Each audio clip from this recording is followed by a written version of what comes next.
Hey, what's going on guys? Oscarmini here.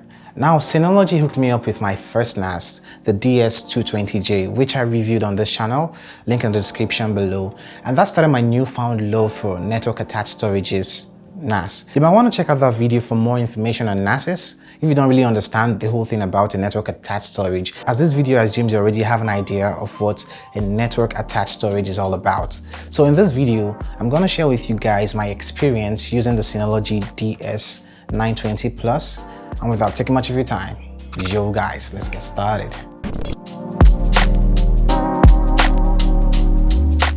Synology launched 4 devices a few months back, ranging from the DS220 Plus, the 420 Plus, the 720 Plus, and the DS920 Plus, which is the one they sent over to us for this review.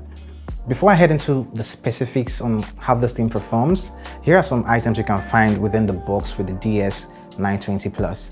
Just like with every other Synology NAS package, the DS920 Plus here comes in this carton-colored box, and straight up opening it reveals the items within the box, such as the power adapter with a connecting AC cable, 2 Ethernet cables, the user manual, a couple screws and key to put things in place, and the NAS itself here. Now over to the NAS, the DS920 Plus has 4 bays for full-size mechanical drives, and this unit can be expanded up to 9 drives, hence the 9 in the model number. And that can be achieved using the 5-bay expansion rack, which is to be purchased separately and connected using the eSATA port at the rear of this box. Speaking of the rear, there are a couple ports behind the 920 Plus, such as the dual gigabit Ethernet port, which you can configure for link aggregation for better than 1 gigabit Ethernet speed.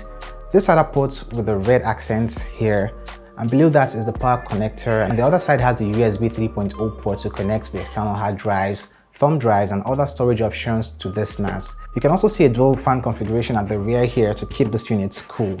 The bottom side of this NAS has 2 slots for M.2 SSD drives, which serve as cache memory to hasten read and write speeds while copying things to the NAS unit here.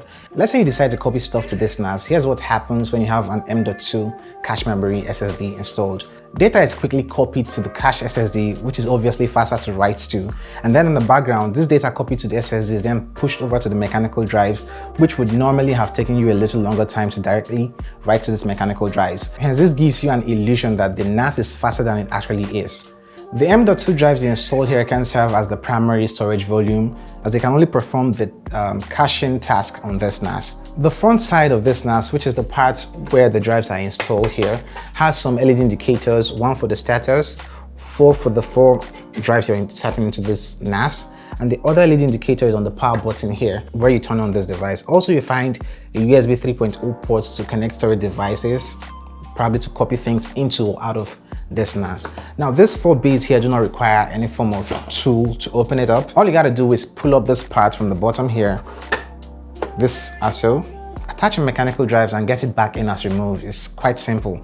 This little hole you find at the front here where these drives are inserted is used to lock the drives from accidental removals. Let me throw out a few specs for the Synology DS920 Plus.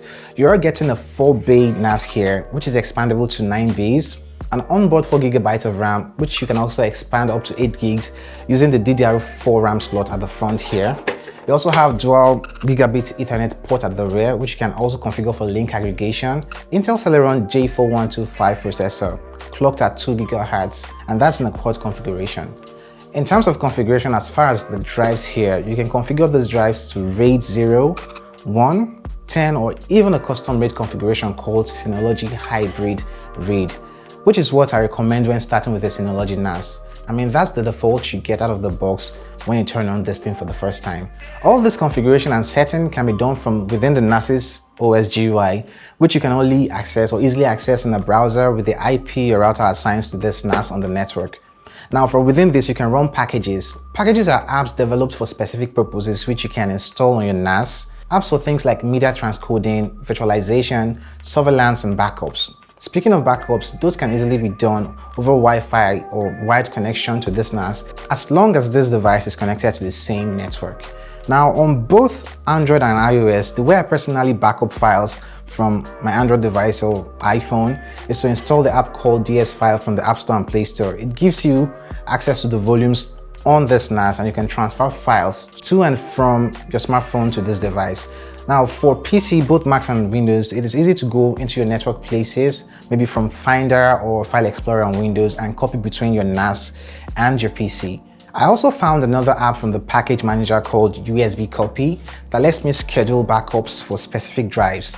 Now, whenever that drive is connected to this NAS, the DS920 Plus, like using the USB ports at the front or the rear, it automatically runs a backup for the whole drive or specific folder, depending on the setting I made while configuring it. Let's talk about the media streaming and transcoding on this NAS.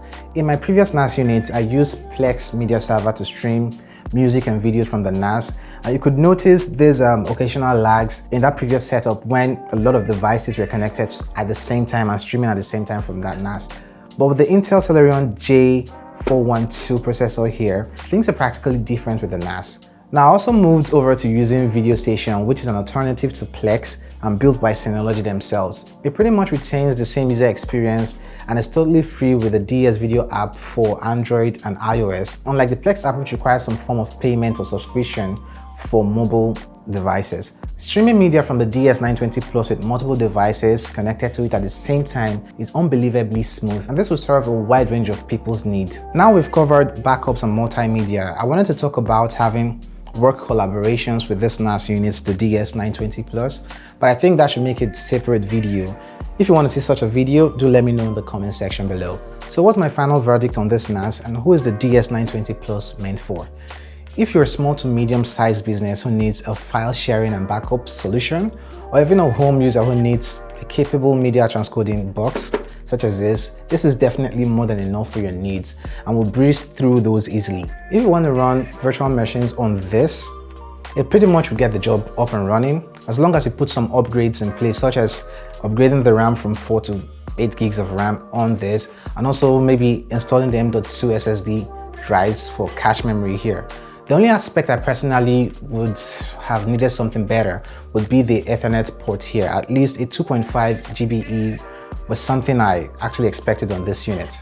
I mean, you get faster speeds with that for data transfer to this machine and out of it. Other than that, I can recommend the DS920 Plus as the best NAS for small businesses right now.